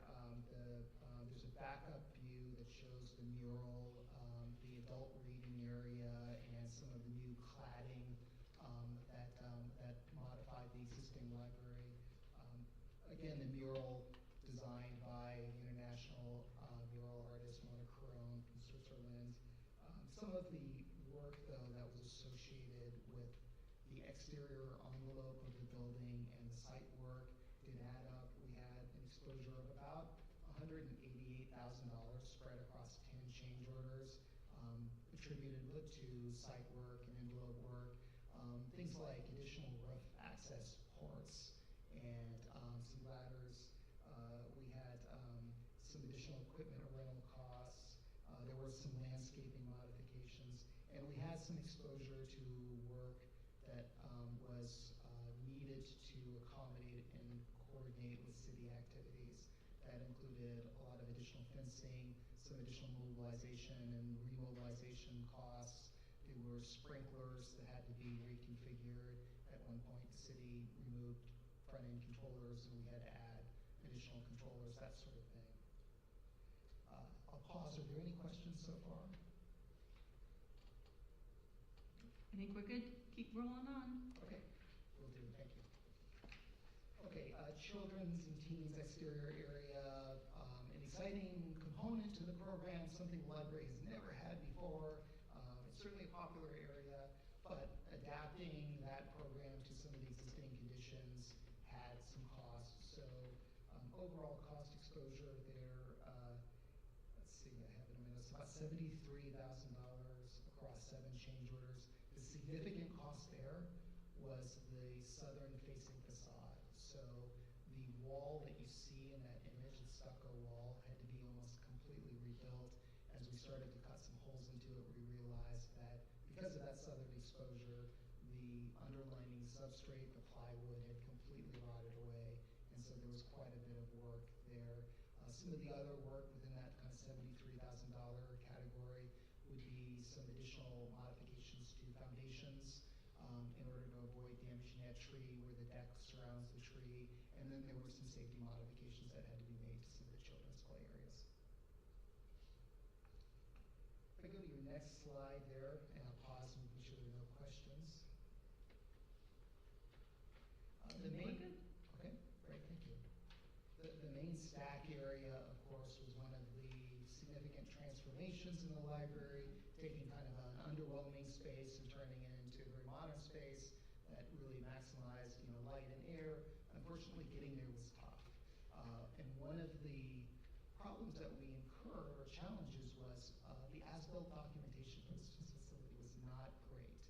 And so when we opened walls, when we opened ceiling, we found problems. And among the problems we found was that nearly all of the sheetrock, both ceiling and walls, did not meet current code anchorage requirements and had to be replaced.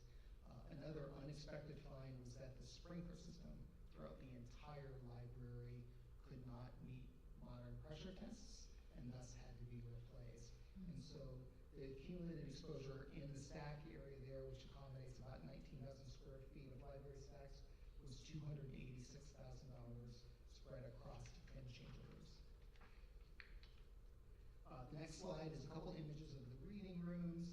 Again, a component, a program area that the library never had before was an adult quiet reading room, which the library now has. Probably always wanted to have that around 3:30 in the afternoon when the schools, of course, opened up. But again, getting there had some change orders, and some of those were owner-driven. So as we got into modifying that area and creating acoustic controls around the area, we directed some additional upgrades to the glazing to improve both the look and the feel and the sound quality in that space. The overall exposure there was about $151,000 across 8 change orders. Second to last image slide is the interior of the adult reading, or rather the NPR room, the multiple seating room. This was one of the main program features. Interestingly though, this was all new construction, so we were able to control our destiny somewhat, and we had a very limited exposure to unknown conditions. So in that area, the total exposure cost was only about $7,000, and those were almost entirely owner-directed changes to the scope. Things like some modifications to the AV systems, we added a lectern, a little bit of storage space, that sort of thing. I'm going to close with an image of the children's area. This was always one of the stars of the show, a sculptural element for the community. Architecturally, as we wanted to develop this space and renovate a library, one of the ideas was to tie the spaces together by unifying them with concepts. And one of the concepts was to take nature as an inspiration and bring it indoor and make an indoor-outdoor connection and wrap it around the library with the mural itself.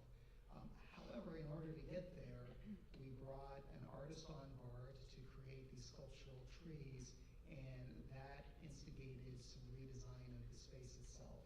So the overall exposure in the children's area is $108,000 and that is largely for casework modifications, framing changes, lighting, mechanical, electrical modifications that had to be made to accommodate that additional feature. So if there are no questions, I'm going to go to the slide with the budget summary. And there are 2 points there. The first point is, out of all of the costs that are listed, these are all final costs. Highlighted in red is that $946,000 current exposure for change orders that we are requesting delegated authority for approval.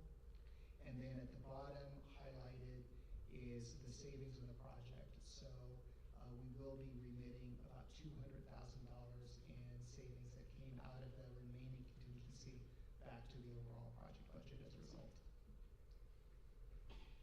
The final slide I had is, I just wanted to talk a little bit about that 9%.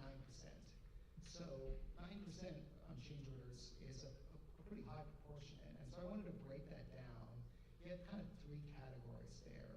You had a category for some emissions, or for errors in their emissions rather. These were largely the unknowns that we encountered. Things that we couldn't have foreseen. A lot of these are items that we would have been required to do regardless. They just weren't, in the construction documents at the time of the finalization of the cost. The next category is owner requested changes. That's about 3% of that overall 9%. And the final category is, I believe, labeled unknown conditions, so additional modifications that had to be made. So if you take the 3% for owner changes off, your overall exposure is down in the range of about 6%, which is more in line with industry standards. So with that, I just want to see if there's any questions from my colleagues or myself, and we can close out. Okay, we have a couple of people. So I'm going to call on Amy first.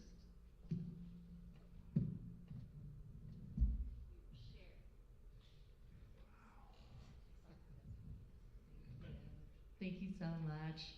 It's such a beautiful space. I got to go to the opening and just to see the community just so excited and the continual use. And, I think particularly as a school district, we have done such a great job here being very thoughtful about our cuts and making sure we stay solvent to avoid school closures and layoffs. I think having the library to supplement it out, particularly one so beautiful, is a wonderful resource for the community.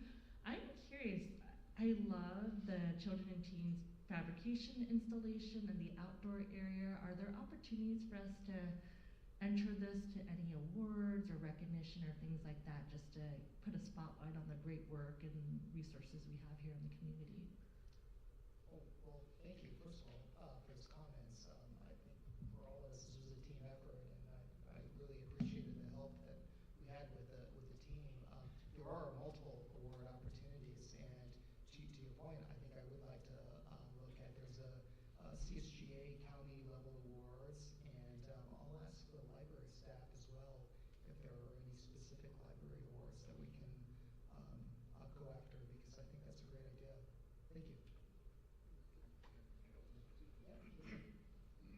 Evening. Once again, Tony Gonzalez, project manager for Gilbane. Some of you guys came out to the job site and toured a couple times, so I can't speak to any library or educational specific awards that we can apply for, but there are a few construction industry style awards that we have our eye on. However, currently I'm just eyeballing the time frames to be able to apply for them. So as those come up, I will keep Tim informed of the application and potential award of an award. Okay. Please remember to invite me so that I can take all the credit. So overall, for the next item that we're talking about, we put 10% contingency. We're spending 9% of it. 3% of it is driven by library staff, and 6 was opening the walls and finding all the funky stuff that we had to fix. So we still end up under budget with the variance of dealing with the city with the potential ADA, correct? That's correct, yeah. Yeah, great, okay. Yeah, thanks. Thanks.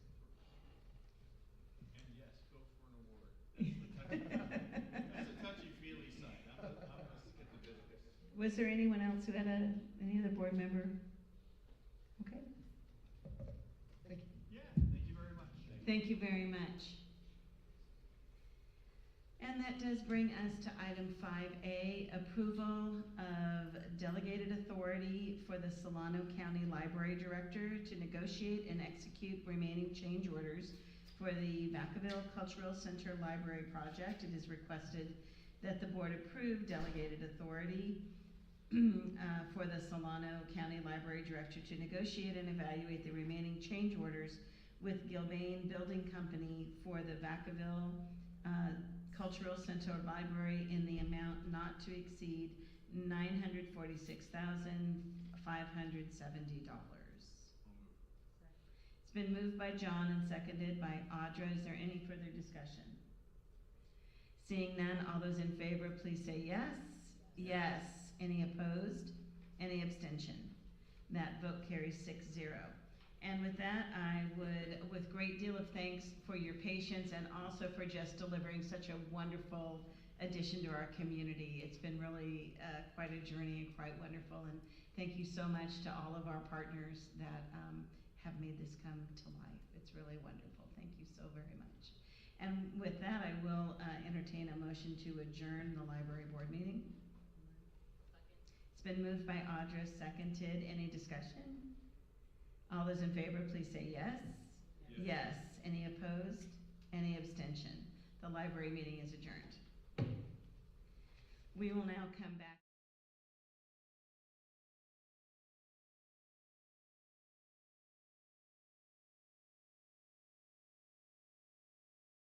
Governing Board meeting, April 23rd, 2026 at 6:30 p.m.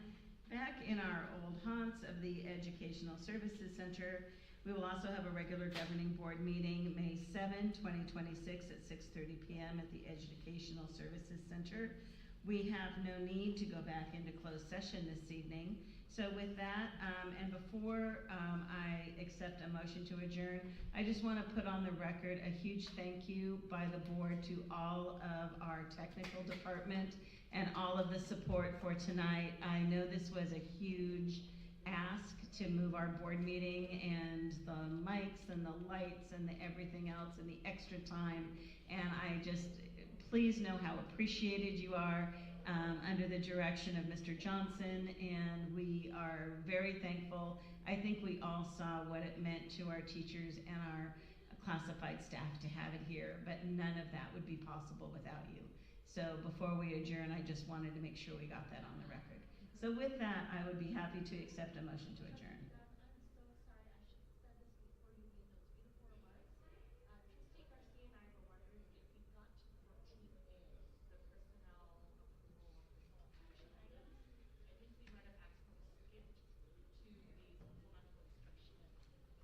Perhaps I did.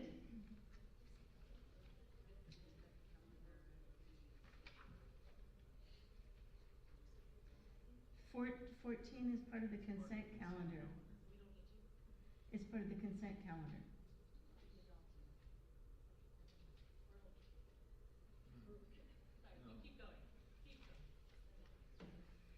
So anticlimactic. I made such a good speech. Let's go back to thanking IT again. Great job.